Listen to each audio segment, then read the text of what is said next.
Hi everyone! In today's video, I'll show you how to set the correct date and time in a 2013 Renault Kangoo. First, turn on the ignition. The clock is located on the center display. Setting it up is incredibly simple. Keep pressing the top button until you reach the correct hour.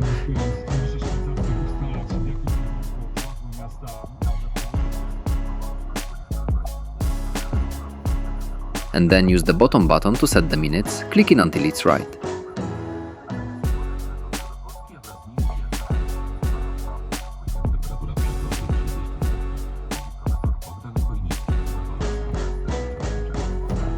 Finally, turn the ignition off, turn it back on, and you're all set.